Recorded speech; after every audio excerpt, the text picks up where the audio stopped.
Vamos para a coluna do Reinaldo Azevedo, gente. Já com metas batidas. Muito obrigado pela presença de vocês. Temos sugestão também do Lucas e muitas matérias para ler para vocês. Opinião: Nicolas colaborou ou não com o PCC? Que se apure. O que respondem os fatos? Vamos lá.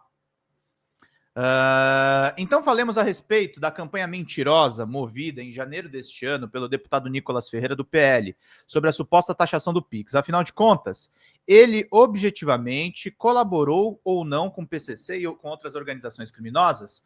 Não se trata de matéria de opinião, mas de fato. A resposta, direto ao ponto, é sim. Atentem para o advérbio objetivamente. Ele contrasta com subjetivamente, que é o modo de expressão da vontade do sujeito.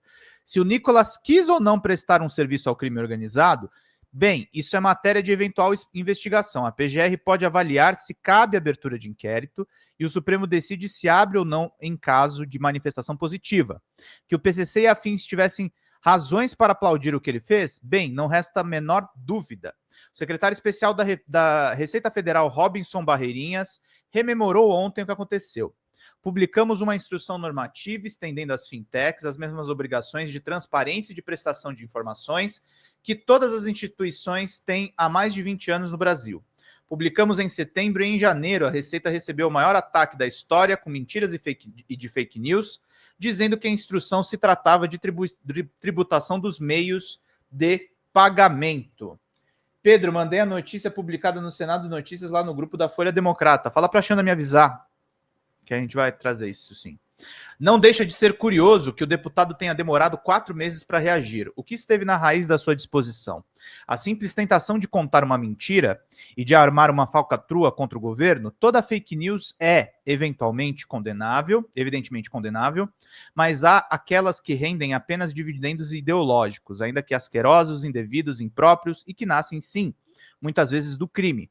Mas há aqueles que mexem com dinheiro graúdo e com interesses poderosos. 4 meses depois da instrução normativa, o que aconteceu com o deputado? Teve um estalo, um clique, um chamamento mental? Eu vou contar aqui uma mentira para queimar o governo Lula, eles que se virem, e ele o fez. A consequência foi só essa? Obviamente não. Foi tal reação que o governo teve que voltar atrás e o crime continuou a usar as fintechs para movimentar recursos oriundos de ações ilícitas sem temor. Nicolas pretendia produzir esse resultado, ele é inteligente o suficiente para saber que era uma consequência óbvia. Afirma Lindbergh Farias, do Rio de Janeiro, líder do PT na Câmara. Eu já havia alertado em fevereiro que aquele vídeo do Nicolas, que aquela campanha de fake news era para desgastar o governo do presidente Lula, mas a gente conhece esses bolsonaristas, era um movimento que podia ser para proteger organizações criminosas. Numa entrevista nesta sexta à Rádio Itatiaia, em Minas, o presidente Lula afirmou: você viu que um deputado, que eu não vou dizer o nome dele aqui, fez uma campanha contra uma mudança que a Receita Federal tentou fazer, que vai ser feito agora, porque naquele tempo a mudança era para combater o crime organizado? Os bolsonaristas e a extrema-direita, que navegam gostosamente na falcatrua de Nicolas, demonstram indignação. Fiquemos, reitero, na objetividade. O deputado teve intenção de ajudar o PCC e o crime organizado como um todo? Resposta: 2 instâncias podem responder: Deus, que conhece o fundo das consciências, para quem acredita nele, e eventualmente a polícia, depois de um trabalho de investigação. A ajuda objetiva aconteceu? Pouco importando a disposição subjetiva? Resposta: aconteceu. Como não se pode fazer a fiscalização, os que se beneficiaram com a fraude saíram ganhando. Tinha como o deputado não saber que essa era uma consequência da sua mentira? Se ele fosse um idiota, não. Esse rapaz pode ser um monte de coisa. Idiota, definitivamente, ele não é. Os dados, claro, os propósitos que tem em mente. Eu estou aqui acusando o Nicolas de ter atuado para ajudar o PCC e as organizações criminosas? Responde o Reinaldo: eu não sou policial nem membro do Ministério Público. Eu só não posso excluir o deputado do universo da lógica elementar. Se o indivíduo X sabe que criminosos se utilizam de uma frouxidão legal para lavar dinheiro e se atua para impedir que se corrija a falha regulatória, está ou não colaborando com a organização criminosa? Resposta: existe uma resposta possível e moral que não seja sim? Baita texto do Reinaldo, muito bem feito, e é isso aí. Objetivamente, Nicolas ajudou o crime organizado. DCM, Lula assume a liderança em ranking de desempenho digital pela primeira vez. Vamos entender aqui.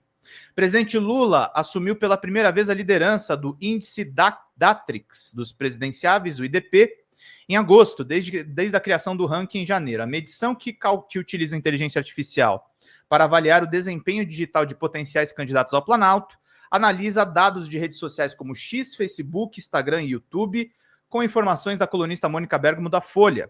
Segundo o levantamento, Lula alcançou 24,39 pontos, uma alta de 15% em relação a julho. Naquele mês, o petista já havia mostrado um leve crescimento impulsionado pelo tarifaço imposto pelo presidente dos Estados Unidos, Donald Trump, contra produtos brasileiros. Agora, o avanço foi explicado pela maior presença de Lula em páginas de influenciadores, veículos de imprensa e outros políticos, além de um salto de 55% no engajamento das suas próprias redes, que, segundo essa análise, funcionam como um colchão reputacional em momentos de crise. Ciro Gomes, do PDT, também cresceu, passando da sexta para a segunda posição com 16,62 pontos.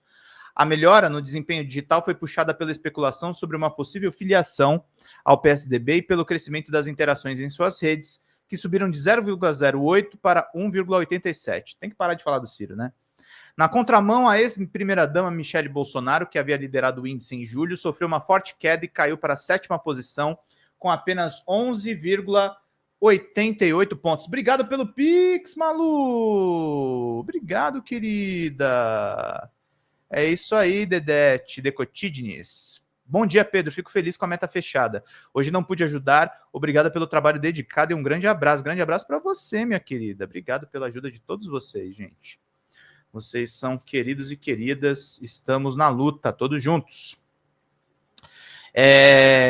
Uma redução de 53%. O resultado negativo foi atribuído ao aumento de notícias desfavoráveis relacionadas às investigações da Polícia Federal e aos escândalos financeiros, que derrubou em 55% o engajamento das suas páginas. O IDP também registrou disputas dentro do campo da direita, governadores como Tarcísio de Freitas, republicanos, Ratinho do PSD e Ronaldo Caiado do União Brasil e Romeu Zema do Novo se tornaram alvo da ala mais radical do bolsonarismo. Zema foi o mais prejudicado e terminou agosto com desempenho negativo de menos 1,90 pontos. Após declarações sobre o Nordeste classificadas como xenofóbicas, o que intensificou as críticas em suas redes sociais. O Zema é um desastre, né? O Zema é um desastre.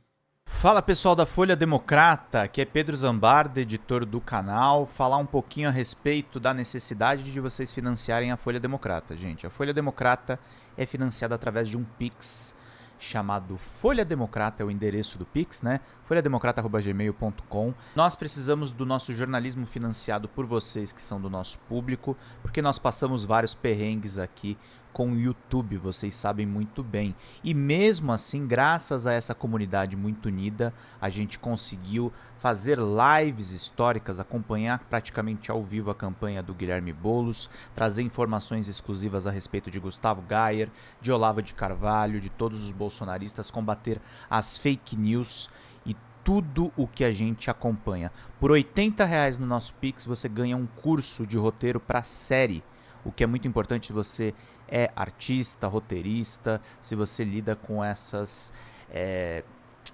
práticas da economia criativa. Outra forma de você colaborar também é se tornando membro aqui do nosso canal. Isso é muito importante para você fazer as suas atividades por aqui, porque você tem acesso a vídeos exclusivos e nós temos um curso de jornalismo básico para você poder acompanhar a partir de R$5, que é ministrado por mim. A gente tem aí quase uma dezena de aulas e muito conteúdo para você poder acompanhar. Meus caros, minhas caras, financiem o jornalismo independente, financiem o jornalismo que se posiciona à esquerda, financiem o jornalismo na internet, que traz informações confiáveis, checadas, que cruza informações e que trata você, que é o nosso público, de uma maneira muito séria. Vida longa e próspera, gente. Cuidem dos seus. Até mais. Tchau, tchau.